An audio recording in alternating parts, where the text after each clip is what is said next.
사도행전 26장 26절에서 32절까지입니다. 사도행전 26장 26절에서 32절 같이 읽겠습니다. 임금님께서는 이 일을 잘 알고 계시므로 내가 임금님께 거리낌 없이 말씀드리고 있는 것입니다. 이것은 어느 한 구석에서 일어난 일이 아니므로 임금님께서는 그 어느 사실 하나라도 모르실 리가 없다고 생각합니다. 아그리빠 임금님, 예언자들을 믿으십니까? 믿으시는 줄 압니다. 그러자 아그리빠 왕이 바울에게 말하였다. 그대가 짧은 말로 나를 설득해서 그리스도인이 되게 하려고 하는가? 바울이 대답하였다. 짧거나 길거나 간에 나는 임금님뿐만 아니라 오늘 내 말을 듣고 있는 모든 사람이 이렇게 결박을 당한 것 외에는 꼭 나와 같이 되기를 하나님께 빕니다. 왕과 총독과 번이게 및 그들과 함께 앉아있는 사람들이 다 일어났다. 그들은 물러가서 서로 말하였다. 그 사람은 사형을 당하거나 갇힐 만한 일을 한 것이 하나도 없소.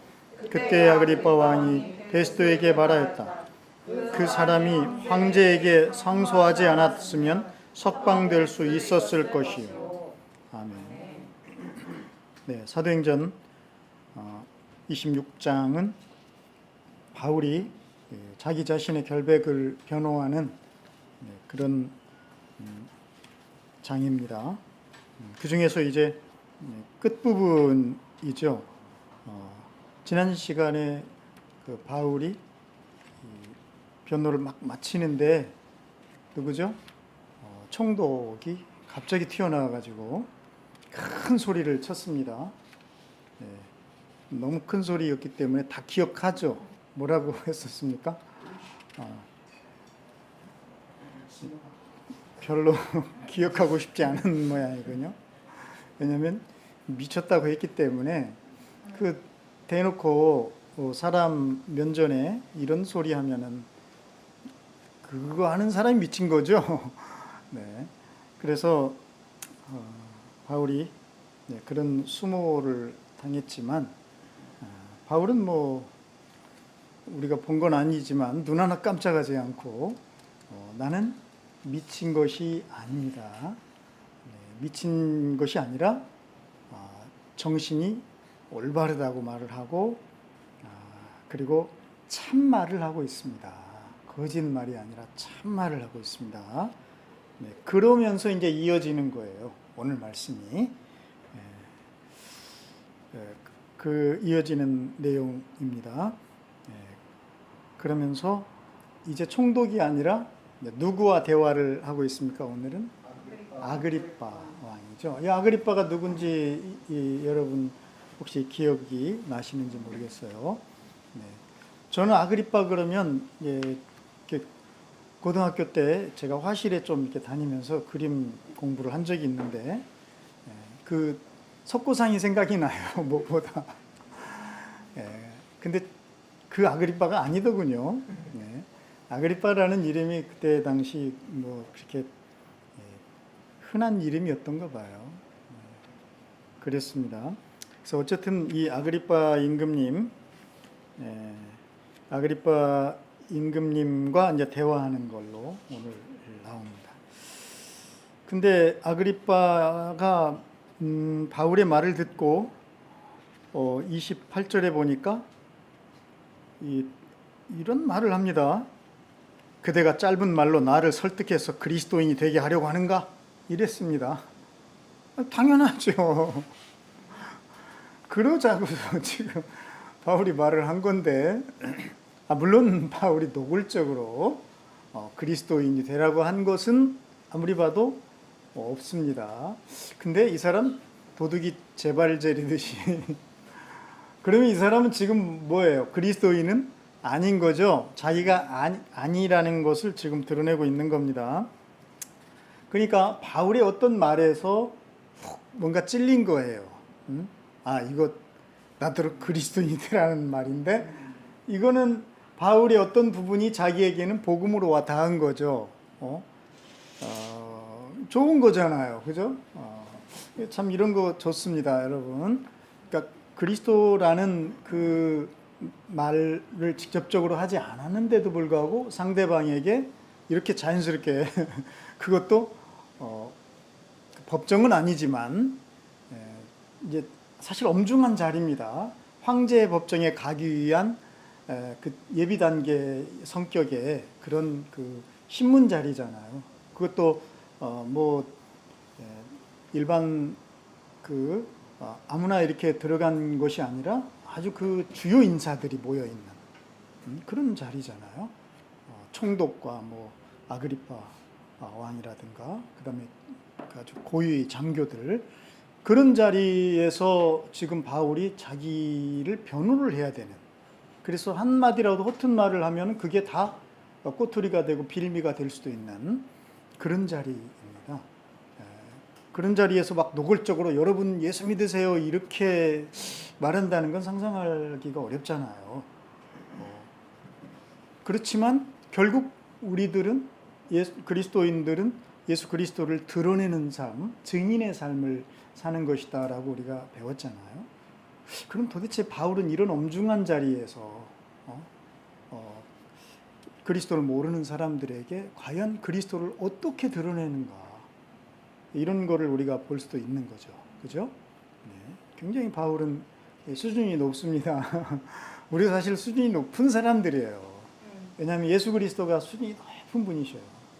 그래서 너무 이렇게 막 질러보듯이 이렇게 던지는, 툭툭 던지는 투로 뭐 그럴 때가 있어요. 그래도 그럴 필요가 있는 때가 있겠지만 늘 그런 건 아닙니다.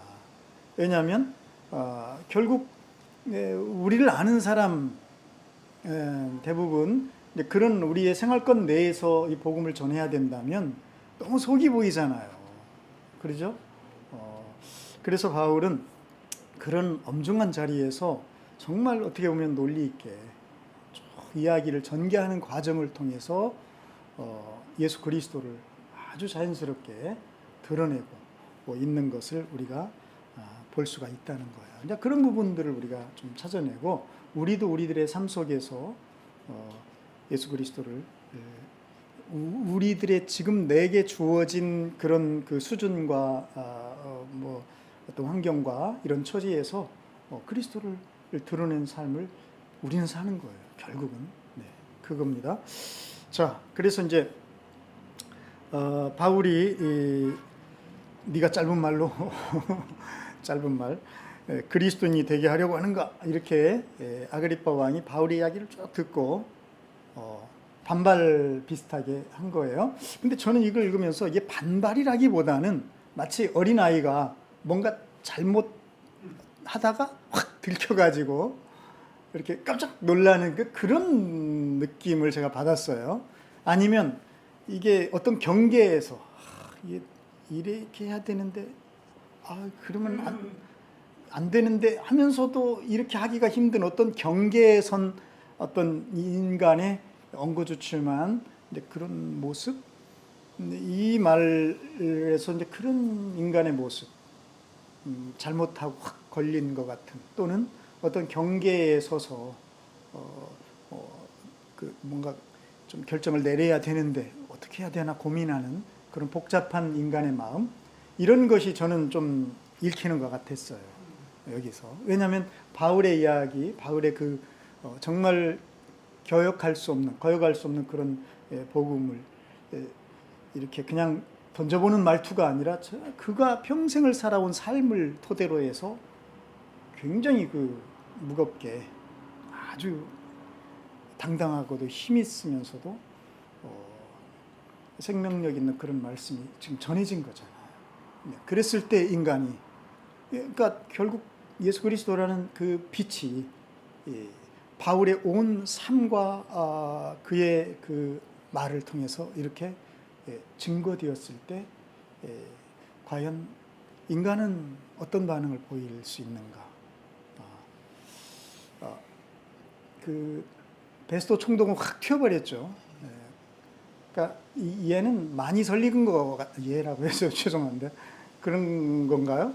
어쨌든 어떤 상태들을 볼 수가 있겠네요, 그죠? 그런데 아그리파는 이 사람은 이제 유대 종교도 아는 사람이고 성경도 아는 사람이에요. 그러니까 바울이 그걸 훅 치고 들어갔잖아요. 예언자들을 아십니까? 딱 그러면서 아신다고 저는 믿습니다. 이렇게 당연히 알고 있겠죠. 성경을 알고 종교도 알고 있고 그런 사람이니까 유대의 어떤 전통이나 배경에 대해서 워낙 잘 알고 있는 사람이니까요. 그런 사람이 예수님을 안 들어봤겠어요? 또 바울에 대해서 안 들어봤겠어요? 이미 수십 년을 해외 선교를 쭉 감당하고 온 사람이잖아요. 이런 경우이기 때문에 그렇지만 아그리빠가 어떤 사람입니까? 왕가의 왕족이에요. 쉽게 말해서 그 당시 그 증조 할아버지 때부터 이제 왕입니다. 그러니까 할아버지, 아버지를 거치면서 그 왕가의 자녀로 완전 금수저 중에서도 금수저잖아요. 그런 사람으로서 태어났고 그렇게 살아왔어요. 그러니까 뭐 부러울 게 없겠죠. 그러니까 자의식이 굉장히 강하겠죠. 그런 상황이고 뭐 수많은 사람들을 또 봤을 것이고 이제 이랬기 때문에 바울에 대해서 그리고 그가 알고 있는 그 종교와 그리고 그가 살아온 삶을 통해서 그는 정말 자기가 원하면 뭐든지 할 수 있는 그런 삶이요, 그런 위치였잖아요. 그리고 이제 뭐 성적으로도 도덕적으로도 상당히 문제가 있다라는 걸 우리가 살펴보기도 했었습니다. 그런 사람이에요. 그런 사람이 정말 진리의 말씀, 참된 말을 하고 있다 그랬기 때문에 바른 정신으로 참된 말을 하는 이 바울의 이야기. 그냥 바울이 아니고 정말 한 10여 년 넘게 정말 세계를 다니면서 복음을 증거하고 복음의 산 증인으로 와서 자기 앞에 딱 쓴 거잖아요. 그러니까 이 아그리빠도 뭔가가 이 촉이 있었기 때문에 내가 직접 바울의 말을 들어보고 싶습니다. 이렇게 해서 그게 이제 원인이 돼서 이런 자리가 마련이 된 거예요. 그리고 아무리 둔한 사람도 바울이 처음부터 아그리빠 왕을 호칭하면서 오늘 이 짧은 본문에서도 몇 번, 8번인가요? 뭐 7, 8번 이렇게 아그리빠 임금에 대한 그 호칭이 나옵니다. 그러니까 바울은 노골적으로 지금 누구를 겨냥하고 있다는 것을 알잖아요. 이게 자기를 지금 향해서 아주 이 바울이 강력하게 이 복음으로 도전하고 있다는 거. 그러니까 도전이 아니죠. 사실 너무나 불쌍해서 그 영혼을 그러니까 바울이 아니라 바울 안에 역사하시는 그 주님이 이 아그리빠의 영혼을 사랑하시고 살피시는 거죠. 그러니까 사랑의 화살. 그렇게 표현을 해야 되나요? 그게 이제 와서 막 박히는 거죠. 그랬을 때 사람은 어떤 반응을 보이는가? 아그리빠는 마치 어린아이처럼 화들짝 놀라는 것 같다. 제가 볼 때는. 그러면서도 이러지도 저러지도 지금은 못하고 있는 어떤 그런 복잡한 마음을 드러낸 것 같다. 그래서 네가 짧은 말로 나를 설복해서 그리스도인이 되게 만드냐? 그리스도라는 말 하지도 않았는데 그리스도인이 되라고 하지 않았는데도 이렇게 지금 알아들은 거예요. 자, 이때 바울이 뭐라고 대답합니까? 요즘 소위 말해서 사이다와 같은 말, 그죠? 사이다 발언이라고 할 수 있는 그런 말을 합니다. 그게 바로 29절입니다. 같이 읽어보겠습니다. 시작. 바울이 대답하여 짧거나 길거나 간에 나는 임금님뿐만 아니라 오늘 내 말을 듣고 있는 모든 사람이 이렇게 결박당한 것 외에는 꼭 나와 같이 되기를 하나님께 빕니다.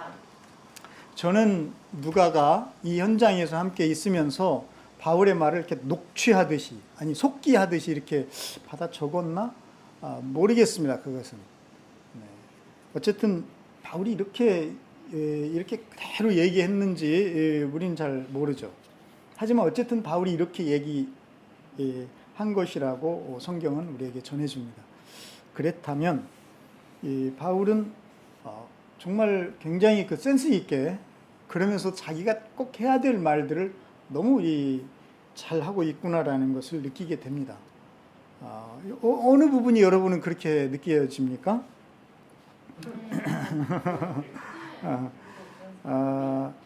예? 네, 꼭 나와 같이 되기를 하나님께 기도드린다. 그러니까 참 이게 놀랍습니다. 이런 그 말 굉장히 품위 있게 받아치면서도 그 사람이 좀 창피당하지 않는 그런 말투. 하나님께 기도드린다. 야, 그래요. 그리고 당신뿐만 아니라 여기에서 오늘 내 말을 들은 모든 사람이 나와 같이 되기를. 근데요, 저는 이 나와 같이 되기를 이 말에 굉장히 충격을 받았습니다. 나와 같이 되기를. 왜 그러냐면 바울은 다른 곳에서 한 세 차례 정도인가요? 나를 본받으라고 했습니다. 에베소 교회 편지할 때도 그랬고 고린도 교회 편지할 때도 빌립보 교회 편지할 때도 나를 본받아. 아니 어떻게 나를 본받으라고 하지? 에베소 교회 때는 그랬어요. 그리스도를 본받는 것처럼 내가 너희는 나를 본받아라.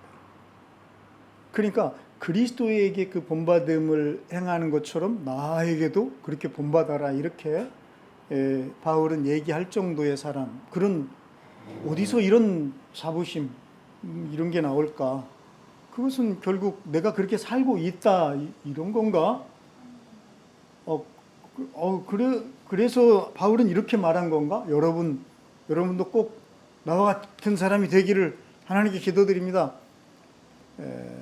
그런 이제 배경 때문에 그랬는지 이 말이 막 그렇게 들리는 거예요. 나는 이렇게 거의 완벽에 가깝게 살고 있는데 당신들도 이렇게 되기를 원합니다. 이렇게 들리는 거예요.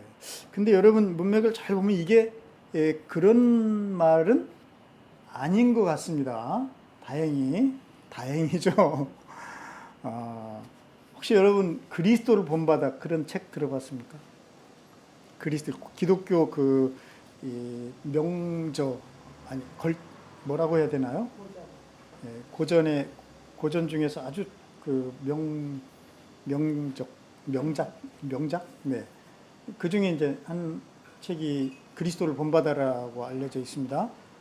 그게 언제 때 책인지 아세요?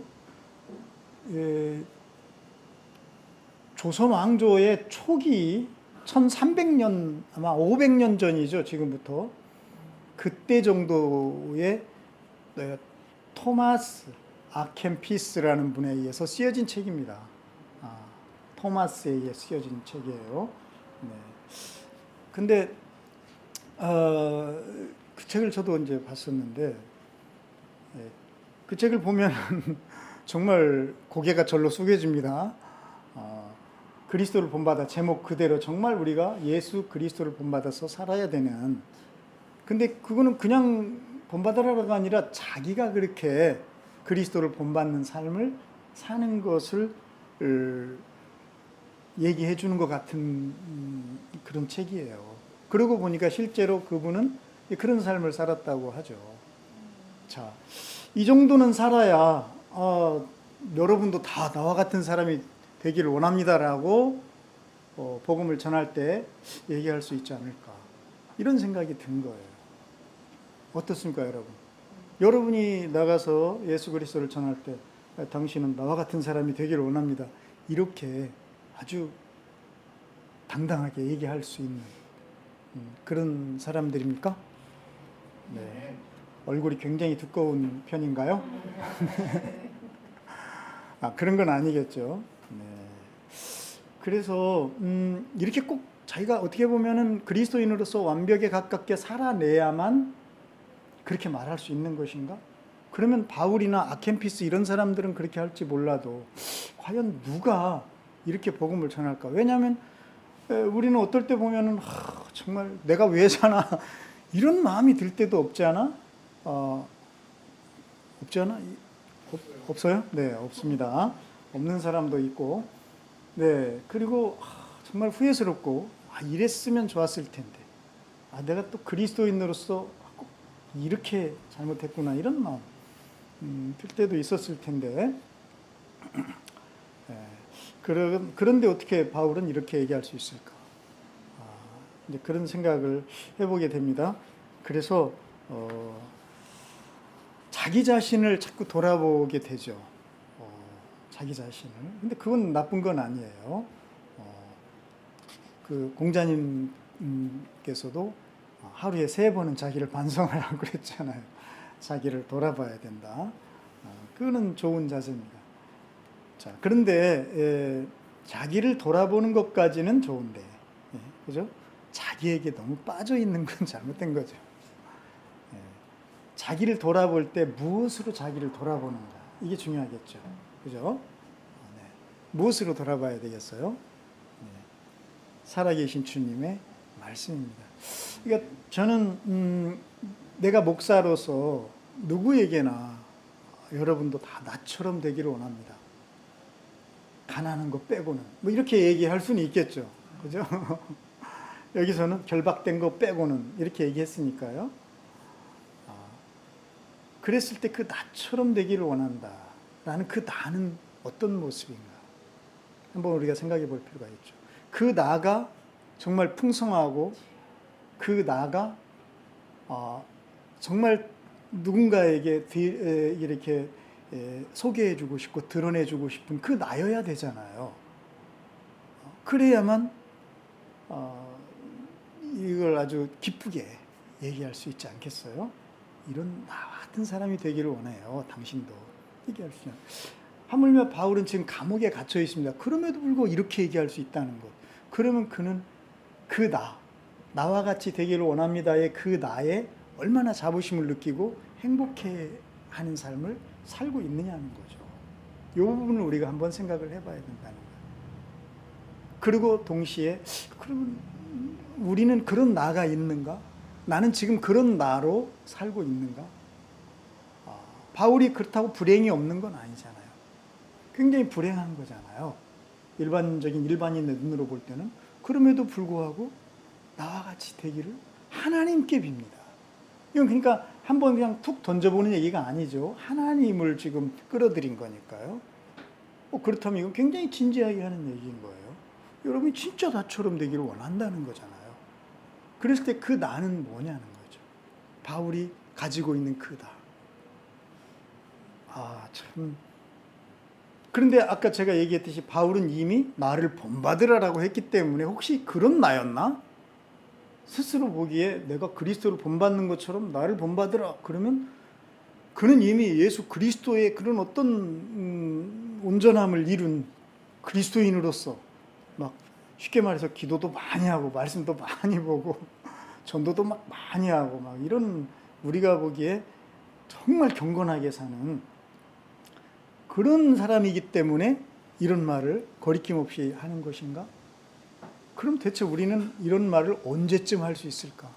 막 아득하게 느껴질 수도 있지 않을까요? 물론 안 그런 사람들도 있겠지만, 네. 아니, 그런 사람도 있을 수 있다는 거죠. 그죠? 제가 보기에는 많을 것 같은데요. 네.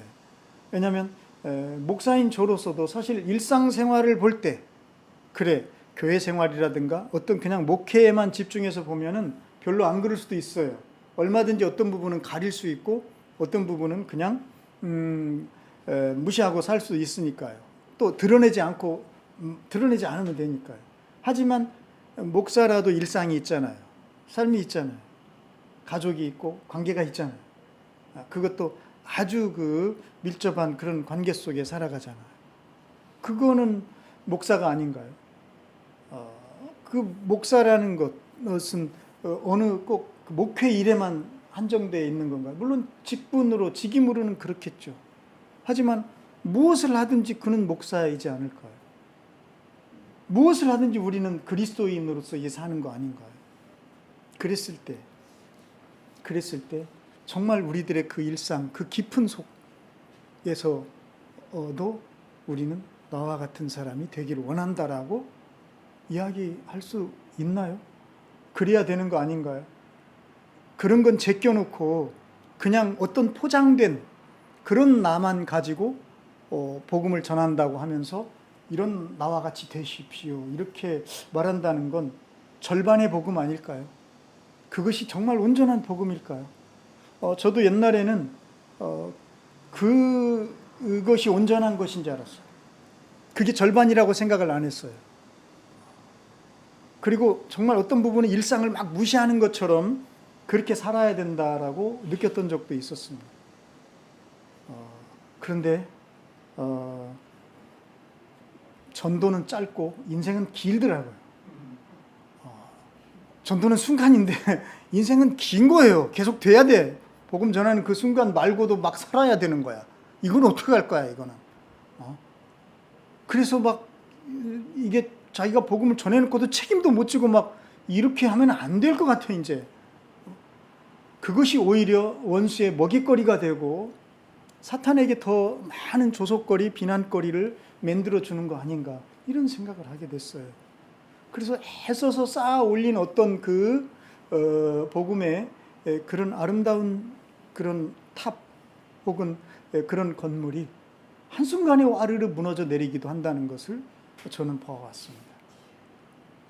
이게 정말 주님이 우리에게 전하라고 주신 복음인가? 이것이 정말 그분의 실체인가? 저는 이제 의심하지 않을 수가 없었어요. 그래서 너무 한순간에 뭐가 확 되고 한순간에 막 한마디에 막 뭐가 변하고 막 무슨 기적이 일어나고 이제 이런 거에 별 감동이 안 되는 거예요. 이제 내가 목사이면서. 그래서 막 기도해서 막 암병이 확 나아버리고 막 이런 거를 예전에는 좀 그런 거를 저도 막 원한 적이 있었어요. 그런데 이제 솔직히 내 마음에서 그걸 별로 원하지 않는 거예요. 죄송한데. 이거 제가 잘못된 건가요? 그런데 성경을 보면 볼수록 아직도 우리에게 주님이 이런 삶을 주셨는데 이건 이 삶이, 이 생명도 다 주님이 목숨을 내어주시고 주신 소중한 생명의 시간들이잖아요. 이건 하자는 건가요? 우리들의 일상은 하자는 것이 아니잖아요. 다 소중하지. 그렇잖아요. 그래서 이제 저는 주님께 다시 기도를 드립니다. 주님, 정말 이 말씀에서 주님이 정말 원하시는 그 말씀을 제가 듣기를 원합니다. 여러분, 오늘 이 말씀에서 여러분도 꼭 나와 같이 되기를 원합니다. 라고, 아니 지금 아멘이 아니, 지금 뭔가 여러분이 아직 착각하고 계신 거예요. 이건 아멘 타임이 아닙니다. 아직 이건 꼭 하기를 하나님께 빕니다라는 이 바울의 말을 통해서 저는 여러분이 듣기를 원합니다. 정말 주님이 정말 원하시는 그 뜻이 무엇인가? 여러분들이 정말 누군가에게 어떤 엄중한 자리에서든 여러분이 가장 불행한 지경에 빠졌을지라도 이렇게 말할 수 있는 사람으로 그런 삶을 살 수 있도록 주님이 여러분을 예비시키고 준비시킨 거 아닌가. 이런 것들을 한번 우리가 고민하고 생각을 해보자는 거예요. 어때요? 제가 여러분 주보에다가 그래서 그림을 하나를 이렇게 갖다가 놨습니다. 네, 여기 그림 출처를 여기 이렇게 적혀 있습니다. 네, 잘 안 보입니까? 네, 근데 어때요? 이 그림을 그린 이 작가는 참 예수님의 인상을 이웃집 아저씨처럼 이렇게 푸근하게 이렇게 그린 것 같아요. 근데 나는 이 그림이 그래서 참 좋아요. 특히 예수님이 양손을 가지런히 모으고 무릎을 꿇고 계신 장면. 참 이게 참 감동이 됐어요. 무릎을 꿇어. 근데 실제로 성경에 보면 예수님이 무릎을 꿇으시고 기도하신 장면을 얘기해 주십니다. 여러분, 우리 예수님 무릎을 꿇고 기도하셨어요. 그래서 기도라는 것은 실제로 우리 눈에 보이지 않지만 실제 하시는 하나님을 상대하고 계신다는 것을 예수님의 행동을 통해서도 예수님은 우리들에게 보여주셨어요. 기도는 이런 것이다. 그래서 이 기도의 자세가 너무나 아름답고 예뻐 보였어요. 일러스트로 이렇게 꾸몄지만은 혹시 여러분 중에서 재주가 있는 분들은 이런 그림들을 많이 그려보세요. 주님이 기도하는 모습, 그 옆에서 내가 이렇게 따라서 무릎 꿇고 기도하는 그런 모습 너무 좋잖아요. 이런 거. 그래서 아주 좋습니다. 마음이 복잡할 때 나는 과연 나 같은 사람이 되라고 어떻게 내가 얘기할 수 있어? 막 복잡해. 그런데 나는 그리스도인인데, 나는 예수님의 제자인데, 난 뭐야? 네, 이럴 때 우리가 할 수 있는 아주 가장 좋은 해결책은 바로 요겁니다. 살아계신 주님 앞에 앉는 거예요. 네. 그냥 앉으면 심심하죠?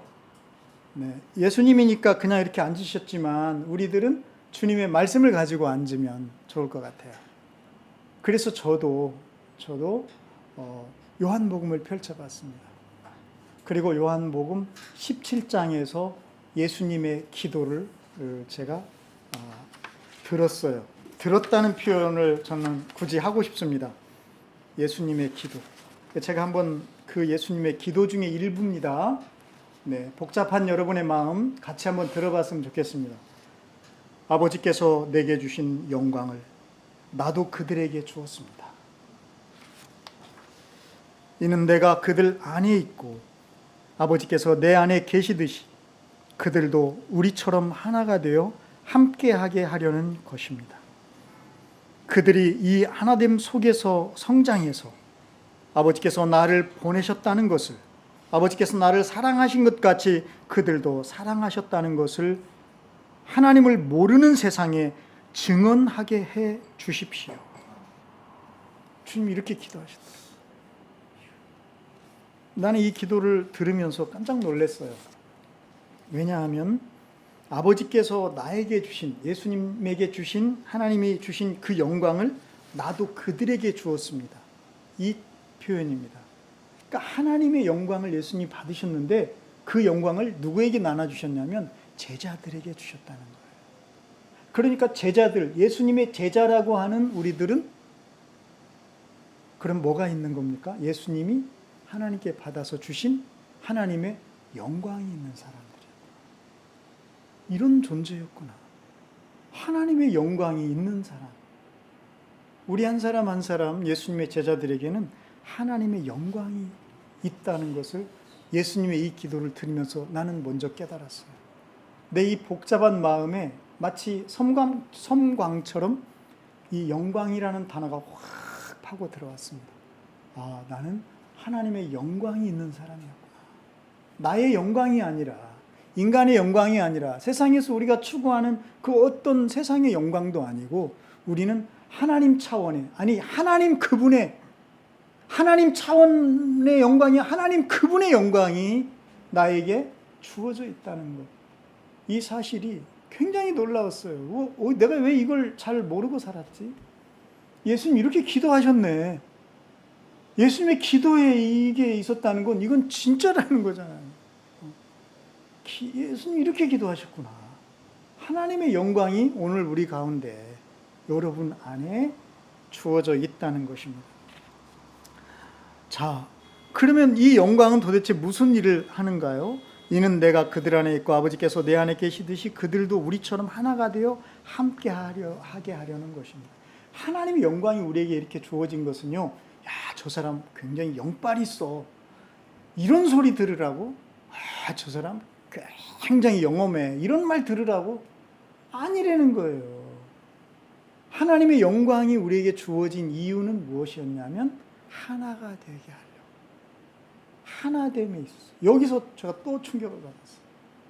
하나님의 그 놀라운 창조주 하나님의 영광이, 아버지의 그 온 우주를 지으시고 다스리시는 그분의 영광이 오늘 우리에게 임하여 있는데, 이 어마어마한 영광이 있는 이유는 하나가 되게 하려는 거예요. 하나됨. 그러니까 여러분, 하나님의 영광을 하나됨 외에 다른 곳에다가 자꾸 자기를 드러내고 막 이런 거에 쓰려고 하면 큰일 나는 거예요. 그는 뭐라고 해야 되나요? 그 하나님의 영광을 잘못 쓰는 거니까 이거는 공금횡령 그런 건가요? 잘못 쓰는 거예요. 네. 권한 남용, 좌우지간 뭔가 굉장히 잘못된 거예요. 하나됨을 위해서 주님이 주셨다는 거예요. 하나됨. 이게 왜 이렇게 하나됨에 이런 어마어마한 하나님의 영광이 필요할까요? 그만큼 여러분 하나됨이 어려워요, 쉬워요? 어려워요. 안 되는 거예요. 불가능한 거예요. 하나님을 거역하고 범죄한 이 타락한 세상에서 하나 된다는 건 불가능해요. 안 되는 거예요. 영원히 하나가 될 수가 없어요. 우리는 서로 하나가 될 수가 없어요. 하나인 척하며 사는 거예요. 하나인 척하면서 갈등하면서 또 자기의 방을 만들어 놓고 그 속에다가 자기 거 막 또 넣어놓는 거예요. 그리고 서로 분위기 좋을 때는 하나인 것처럼 하지만 조금만 틀어지면 쑥 하고 달팽이나 그런 각각류가 자기 집으로 쏙 들어가 버리듯이 숨어버리는 거예요. 하나가 될 수 없는 거예요. 그게 죄의 속성이에요. 죄는 그렇게 만들어 버린 거예요. 우리를 나밖에 없다라고 만들어 버리는 겁니다. 나는 나 혼자밖에 없다. 그래서 심지어는 어떤 분인지 몰라도 천상천하 무슨 독존이라나 독존이야 독존 같아 이런 표현도 막 하고 그러잖아요. 좀 더 고상하게는 천혜의 고아가 된 것 같다 이런 표현도 하고요. 이게 인생의 본질입니다. 우리는 혼자다. 나는 혼자다. 나는 온전히 혼자다. 그래요. 정말 혼자예요. 무엇이 그렇게 했습니까? 죄가 그렇게 한 거예요. 죄가 하나님과 우리 사이를 갈라놓아 버리니까 나와 나 사이도 갈라져요. 수많은 나와 함께 싸우는 거예요. 오늘도 자기 분리가 막 돼가지고 이게 나였나 이게 나였나 이런 삶에 우리가 지금 처해 있는 거예요. 그게 죄의 삶이에요. 그것이 바로 하나님을 모르는 세상의 실상인 거예요. 네. 그래서 주님은 이 하나됨의 특단으로 특효약으로 하나님의 영광을 쏟아 부어 주십니다. 하나님의 영광이 아니고는 우리가 하나 될 방법이 없는 거예요. 하나님의 영광이 우리 가운데 이제 임하여 있는 겁니다. 여러분 그 하나님의 영광 중에 영광으로 오신 분이 누구십니까? 바로 예수 그리스도십니다. 그래서 하나님의 영광을 아버지의 영광을 나에게 주셨잖아요. 예수님이 하나님의 영광이에요. 그런데 그 영광이 우리 가운데 임하셨어요. 예수가 임하셨어요. 그래서 하나님의 영광이 임하였다는 것은 누가 오신 겁니까? 예수가 오신 거예요.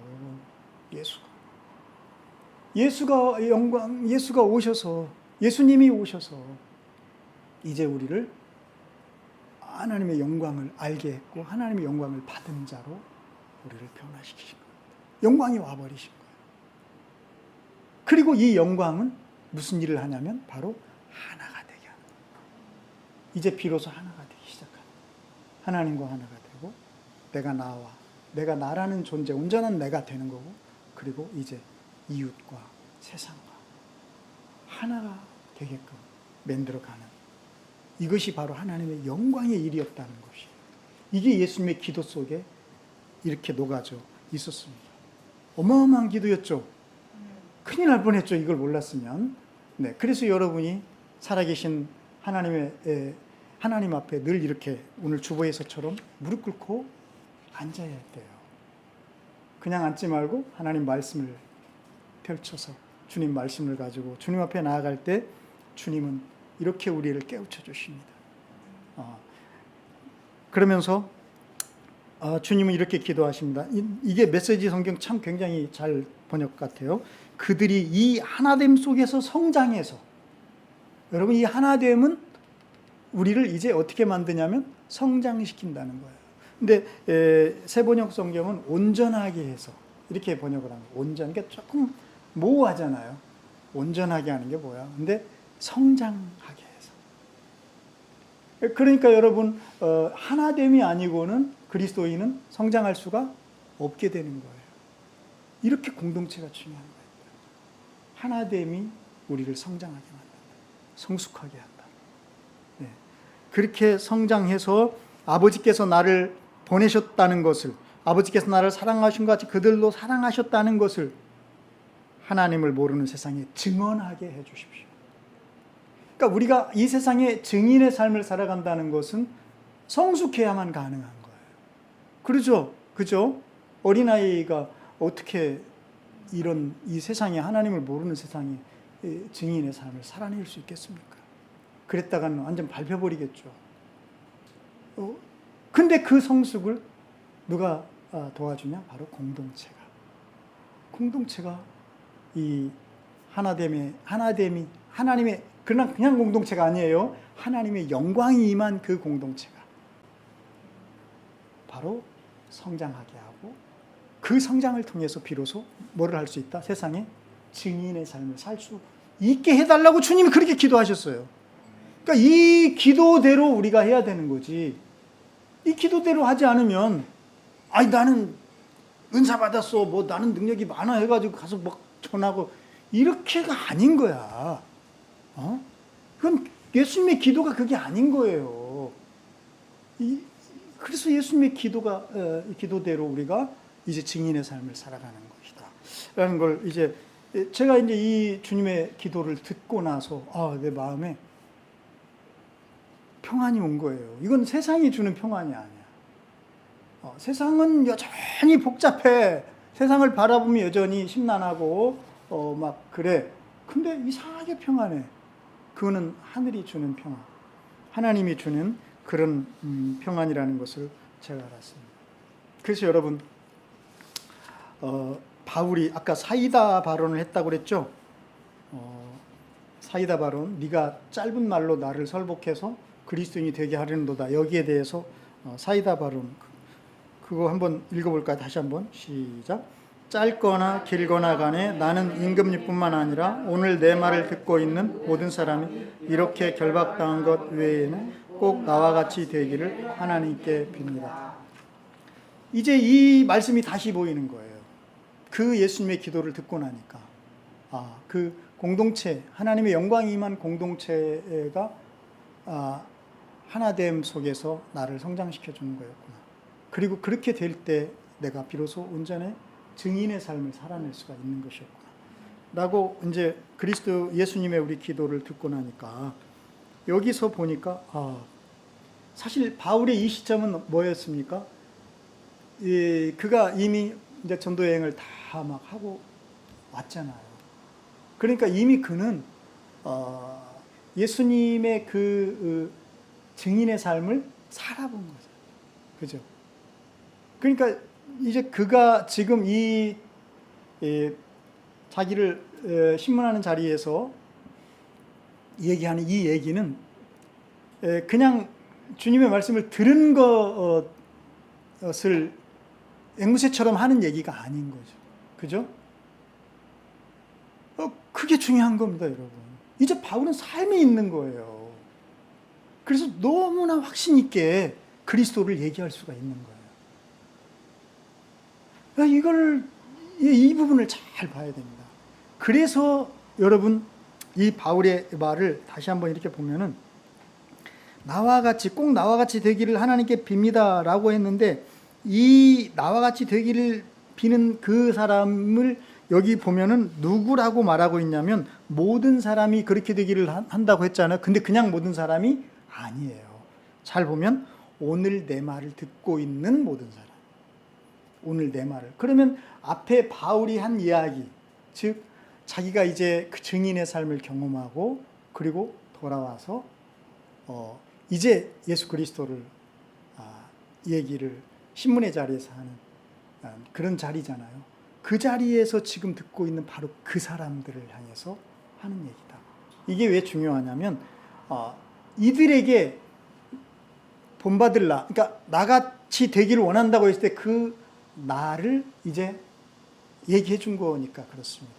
그러면 그 자리에서 오늘 바울의 얘기를 들었던 사람은 바울이 자기 자신을 어떻게 소개하고 있는가, 세 가지 정도로 얘기를 합니다. 세 가지.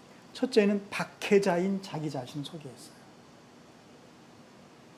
나와 같이 되십시오라고 말하면서 그가 자기를 소개할 때 박해자로 소개한 겁니다. 막 잘된 모습, 그런 거를 처음부터 얘기한 게 아니에요. 나는 박해자였다. 심지어는 이렇게 소개를 하고 있는 것을 우리는 봐야 됩니다. 어떤 박해자였습니까? 예수님이 직접 바울을 만나러 오신 예수님이 대놓고 왜 너는 나를 핍박하느냐라고 그런 소리를 들을 정도의 박해자. 그러니까 사울을 처음 만난 예수님이 처음 한 말씀이 왜 넌 나를 핍박하냐라고 들었다는 거는 지금 이 바울의 상태가 얼마나 지독한 박해자냐, 얼마나 지독하게 심각하게 지금 잘못된 사람이냐라는 것을 강조하는 그런 모습으로 보입니다. 그죠? 그런 나라는 거였어요. 여러분이 지금 나같이 되어야 될 그 나는 원래 나 이런 사람이라는 거. 그걸 지금 바울은 폭로하고 있는 겁니다. 그냥 대놓고 변화되지 못할 사람 없어요, 이렇게 말할 수도 있지만 바울은 이렇게 표현합니다. 자기 일을 들어서 나 이런 사람이었습니다. 그래서 박해자로서의 나를 오늘 그 변호 중에 이야기합니다. 그 다음에 두 번째로 넘어가서 어떤 나입니까? 이제 변화되는 나죠. 그죠? 그런 박해자가 변화되는 모습, 변화되는 과정의 나를 이야기해줘요. 그런데 그 변화되는 과정이 너무나 황당해요. 그 일반인들이 듣기에는 이게 뭐야 할 정도로. 왜 황당하냐면 하늘로부터, 그죠? 하늘로부터, 그것도 우연히 그렇게 된 것처럼. 어떻게 사람이 자기의 그 중요한 인생이 결정되는데 우연을 통해서 그렇게 결정을 하고, 뭐 그럴 수 있겠지만 우연히 해서 내가 이렇게 됐어요, 막 그런 어떤 사업가도 있고 그럴 수 있지만 그건 그렇게 합리적으로 보이지는 않는다고 보일 거 아니에요. 근데 우연히 일어난 것처럼 얘기하면서 그것도 우연히 어떤 귀인이 나타나서 이런 게 아니라 하늘로부터 막 뭐 빛이, 해보다 눈부신 빛이 임했고, 거기서 막 예수님 이 이야기를 들을 때 막 그 사람들 깜짝 놀랐을 거예요. 왜냐하면 예수? 그 많은 예수가 있지만 나사렛 예수거든요. 그거는 누구예요? 수십 년 전에 십자가에 처형당한 예수로 확 그들의 기억 속에 떠올랐을 거 아닙니까? 바울이 그걸 노린 거예요.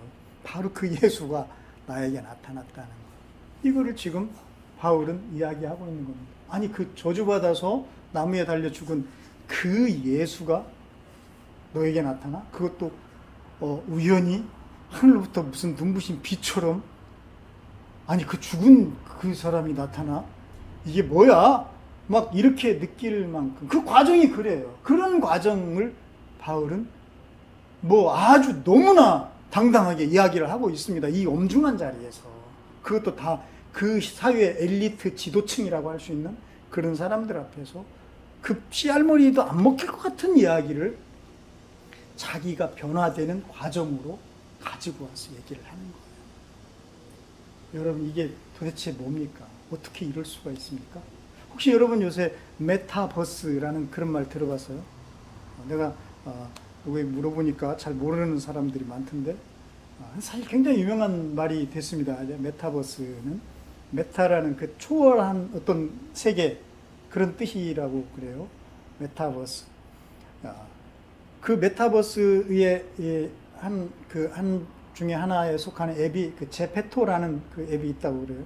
근데 그 앱에는 가입자만 얼마가 되는지 몰라요. 엄청 많대요.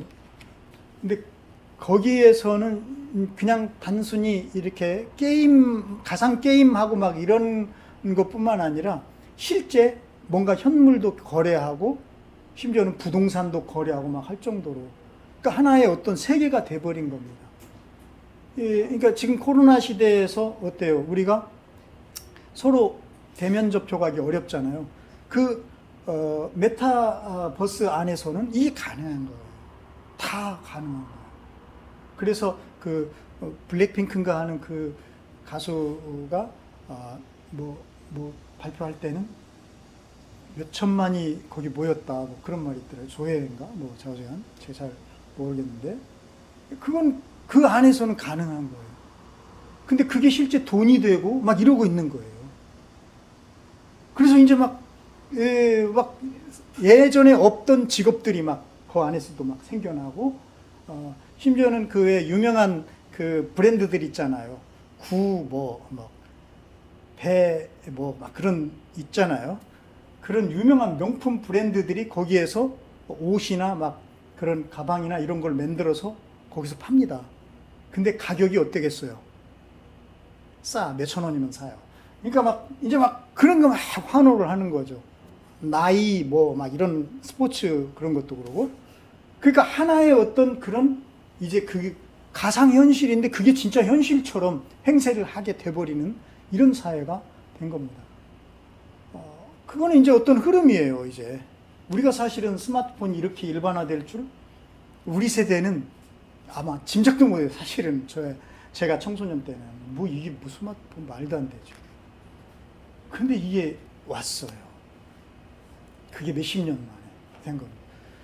그러니까 이런 이제 흐름들이 막 이런 세계가 이루어지고 있어요. 그래서 나는 그 흐름 자체를 좋다 나쁘다 이렇게 말하기보다는 이런 현상이 그 현상의 저변에 뭐가 있을까라고 생각을 해봤어요. 나는 그걸 한 단어로 목마름이라고 표현하고 싶다는 생각이 들었어요. 목마름. 사실 인간은 가상현실뿐만 아니라 그 전에도 어떤 그 가상적인 뭔가를 굉장히 많이 추구합니다. 그걸 허상이라고 하죠. 허상이지만 그 허상을 인간들은 실제인 것처럼 이렇게 막 이야기하고 살아내고 막 그러고 싶어하는 그런 욕망과 이런 것들이 굉장히 많습니다. 그것은 거짓임에도 불구하고. 그래서 이 세상은 굉장히 큰 거짓들이 난무를 합니다. 아무리 해도 이 거짓이 난무하는 세상이에요. 그것이 다만 그냥 어떤 사이버 현실 속으로 기기가 발전하고 이러니까 거기에 들어간 것 뿐이죠. 그러니까 본질은 똑같은 거예요. 인간이 채울 수 없는 어마어마한 어떤 그런 것들이 그 안에 내재되어 있는 겁니다. 이 빈 마음, 이 허공, 허무, 이 빔을, 이 목마름을 인간들은 끊임없이 채워가려는 그 욕망을 발휘를 한 거예요. 그게 왜 그렇습니까? 왜? 하늘 아버지가 모셔져 있지 않다는 거. 하늘 아버지가. 그래서 바울은 자기가 변화되는 그 과정을 너무 황당하게도 하늘로부터 받은 환상이라고 딱 정리를 해버립니다. 하늘로부터 받은 환상. 하늘로부터 받은 환상을 내가 거역할 수 없었습니다. 이렇게 말해요. 하늘로부터 받은 환상을 내가 거역하지 않고 나는 그대로 따랐다는 거예요. 아니, 어떤 미친 사람이 환상을 따라서 움직여? 그건 네가 무슨 무당이야? 네가 무슨 뭐야? 이렇게 말할 법하잖아요. 그런데 바울은 그것을 굉장히 강력하게 엄중한 자기 운명이 결정될 만한 사람들 앞에서조차도 그걸 늘 이야기하는 거예요. 나는 하늘로부터 받은 환상대로 살아왔다라고.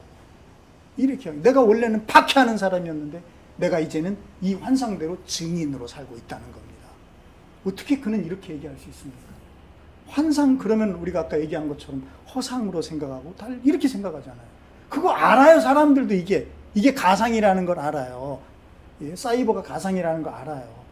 그러면서도 뭔가 그걸로 막 채우잖아요. 그런데 바울은 그냥 이 세상도 아니고 하늘로부터 받은 환상으로 내가 이제 변화됐고 그렇게 살고 있다라고 지금 이야기하고 있는 거예요. 여러분 이 지점을 한번 생각을 해보라는 거예요. 도대체 이게 뭔가? 그런데 그 환상의 내용에 누가 계십니까? 예수 그리스도가 계십니다. 사랑하는 여러분, 하나님은 보이지 않잖아요. 그죠? 하나님 영이시라고 그랬잖아요. 허상도 보이지 않는 거잖아요. 하나님도 보이지 않는 영이시다. 그럼 이거 뭡니까? 여러분, 바울은 받아들였습니다. 보이지 않지만 그분이 실제라는 것, 그분이 실체인 것, 사람은 그분을 흉내낼 뿐이라는 것. 이거를 아는 거예요. 이거를 이제 본 거예요. 그래서 바울은 자기가 이제 증인이 되었고 증인의 삶을 사는데 그 증인의 삶을 한마디로 예수님이 이렇게 말했다고 그가 자기의 삶을 통해서 경험적으로 우리에게 들려주는 말이 있습니다. 그게 뭡니까? 이방인의 눈을 열어주었다. 이방인의 눈이 열어줍니다. 이방인의 눈이 열려버린 겁니다. 눈이 열려버린 거예요. 무엇을 보는 눈이 열렸을까요? 네, 어둠과 빛을 보는 눈이 열린 겁니다. 아, 그동안 이게 어둠이었구나. 아, 진짜 빛이신 분이 나에게 오셨구나. 눈이 열린 거예요. 그 다음에 사탄 세력과 하나님을 볼 수 있는 눈이 열린 거예요. 그래서 내가 사탄의 세력 가운데, 사탄은 처음부터 거짓의 아비, 그 속에는 진리가 없기 때문에 그는 거짓이다라고 주님 말씀하셨어요. 허상이에요. 허무예요. 그게 사탄의 속성입니다. 채워져 있지 않아요. 아무것도. 거기에 비해서 하나님은, 그분은 꽉 풀하십니다. 풍성한 생명이에요. 생명으로 늘 충만하셔요. 그러니까 사탄도 하나님도 인간은 볼 수가 없어요. 그래서 사탄이 마치 실제인 것처럼 그렇게 허상을 실제처럼 살려고 하지만 목마름은 더 가속화되고, 그래서 끊임없이 어떤 세계, 또 다른 어떤 목마름을 채울 만한 어떤 가상의 세계들을 만들어내서 메타버스로 자꾸만 들어가는 겁니다. 그런데 바울은 하늘로부터 받은 환상을 본 거예요. 눈이 열린 거예요. 예수 그리스도로 눈이 열린 겁니다. 그리고 가득 찬 하나님을 모셔드렸고 채워지게 된 겁니다. 더 이상 이제 목마름이 없어져 버린 거예요. 왜냐하면 내가 주는 물을 먹는 자는 속에서 솟아나는 샘물이 되리라고 하셨고, 그리고 목마른 자는 나에게 오라. 요한복음 7장 35절 보니까 이는 믿는 자가 받을 성령, 그 배에서 생수가 흘러나리라. 믿는 자가 받을 바로 그 성령입니다. 채워지는 거예요. 가득하신 그 하나님, 풍성하신 하나님, 생명력 넘치는 하나님으로 우리는 채워지는 사람이 된 거예요. 이것을 바울은 보았고 받아들였어요. 이제 사탄의 세력에서 그는 하나님께로 돌아왔습니다. 그리고 죄가 사함받았다는 것. 아, 나는 이제 더 이상 죄인의 불안, 초조, 긴장으로 사는 것이 아니라 이제 거룩한 자로, 하나님의 거룩하신 왕이신 그 하나님의 왕족으로, 하나님의 자녀로 사는 왕같은 제사장으로 사는 사람이 되었다는 것을 이제 알게 된 겁니다. 이렇게 된 거예요. 이게 눈이 뜨는 거예요.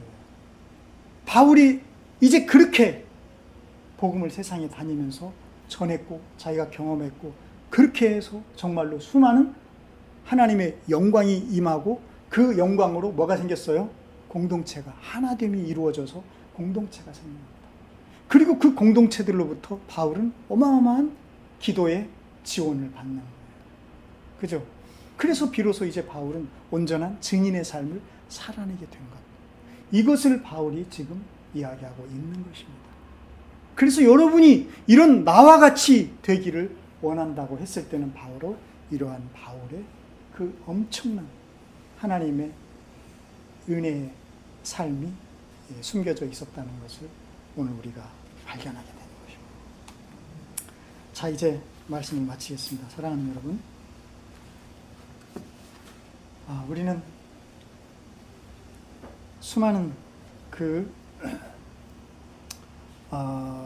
사람들 속에서 그리고 세상 가운데서 살아가고 있습니다. 그러나 우리의 눈이 열리면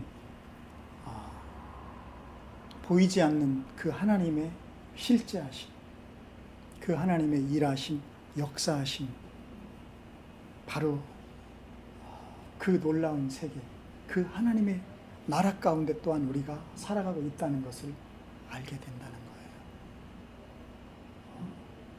인간은 그 세상을 볼 수 없기 때문에, 그 세상을 놓쳤기 때문에 어둠 속에서 사탄의 세력 아래서, 그리고 죄 가운데서 살아가기 때문에 목마릅니다.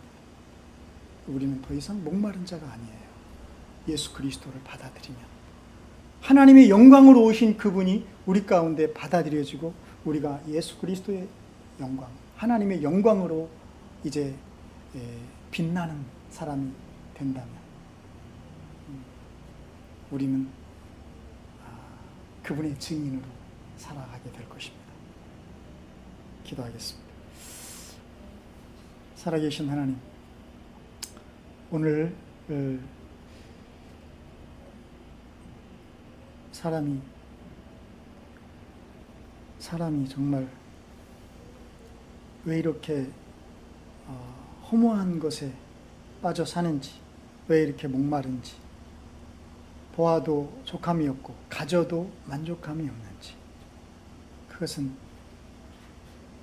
하늘로부터 오신 그 예수, 그 실제이신 예수로 채워져 있지 않기 때문이고, 그 하나님의 영광을 받아들이지 않았기 때문임을 알게 하여 주시옵소서. 오늘 요한복음 17장에 그 예수님의 기도 소리를 우리 모두 무릎 꿇고 듣게 하여 주시옵소서. 그리고 그 예수님의 기도대로 우리가 하나 되고 하나됨 속에서 성장하여서 예수님의 증인의 삶을 살게 하여 주시옵소서. 예수 그리스도의 이름으로 기도합니다.